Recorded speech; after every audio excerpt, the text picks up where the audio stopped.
श्री राधे श्री राधे राधे प्रिय दर्शकों, आपके अपने चैनल पर मैं आपका हार्दिक स्वागत करता हूं। मित्रों, मेरे वीडियोस देखने के लिए मेरे चैनल को अवश्य सब्सक्राइब करें और बेल का बटन दबाएं, लाइक करें, शेयर करें। मित्रों, श्रीमद् भागवत कथा के अंतर्गत पिछले एपिसोड में मैंने आपको भगवान श्री कृष्ण के अपने लोक गमन के बारे में आपको सुनाया था। अपने इस एपिसोड में मैं वहां से आगे की कथा में आपको सुना रहा हूं। सूत जी कहते हैं कि जब परीक्षित को जब हस्तिनापुर का सिंहासन पर युधिष्ठिर ने बिठा दिया, तो उन्होंने ब्राह्मणों और गुरुओं के अनुसार उन्होंने राज्यकाज किया और उन्होंने उत्तर की पुत्री इरावती से शादी करके जन्मेजय और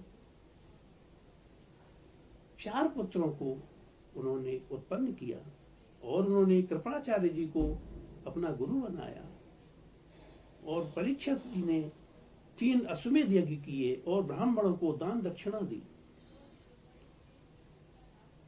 और उन्होंने फिर उसके बाद वो दिग्विजय के लिए चले गए।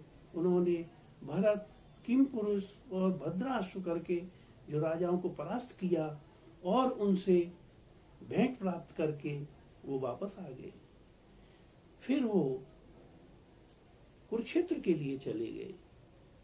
वहां उन्होंने कृष्ण और अश्वत्थामा आदि के चरित्रों को सुना। एक दिन उन्होंने देखा कि एक बहुत ही काला भद्दा सा एक आदमी सूत्र दिखाई दे रहा था। वो एक गाय को और एक बैल को मारता हुआ ला रहा था। बैल की जो 3 टांगे टूटी हुई थी, बैल लड़खड़ाता हुआ एक पैर से चल रहा था। तब परीक्षित ने देखा तो उससे रहा नहीं गया और उन्होंने धनुष बाण उठाकर उसको मारने के लिए तैयार हो गए। तब वो त्राहिमाम कहता हुआ परीक्षित की शरण में आ गया तो मुझे रक्षा करो, रक्षा करो। तब परीक्षित ने पूछा, आप कौन हो? तब उसने बताया कि मैं कलयुग हूं। और मित्रों, जो गाय थी वो पृथ्वी का रूप थी, पृथ्वी थी, और जो बैल था वो स्वयं धर्म था। और धर्म की जो 4 टांगे तप, सत्य, दया और शौच, इनमें से सिर्फ सत्य नाम की एक टांग बची थी। 3 को कलयुग ने तोड़ दिया था। तब परीक्षित ने कहा कि तुम मेरे राज्य से दूर चले जाओ।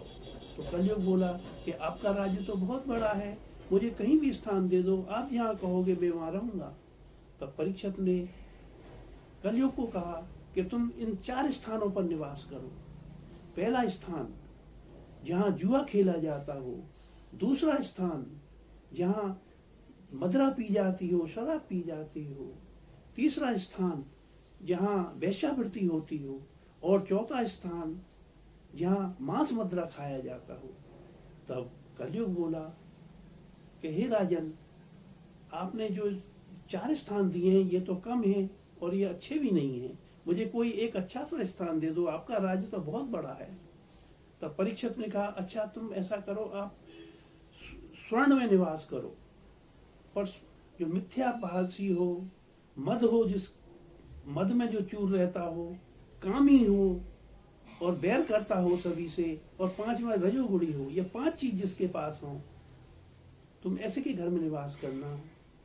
तो सूत जी कहते हैं कि यदि भगवान किसी पर कृपा करे और वो अपना ऐश्वर्य बढ़ाएं तो सभी को इन 5 चीजों से दूर रहना चाहिए। इस प्रकार से राजा परीक्षित ने जो धर्म था, उसकी जो 3 टांग टूट गई थी, उनको ठीक कर दिया और पृथ्वी को आश्वासन देकर और अत्याचारियों का अंत करने के लिए उनको आश्वासन दिया। और ऐसा कहकर वो वहां से चले गए। प्रेम से बोलो श्री राधे। अच्छा तो मित्रों, अब मैं आज्ञा चाहता हूँ और यहाँ से आगे की श्रीमद् भागवत कथा को लेकर आपसे पुनः मुलाकात करूंगा।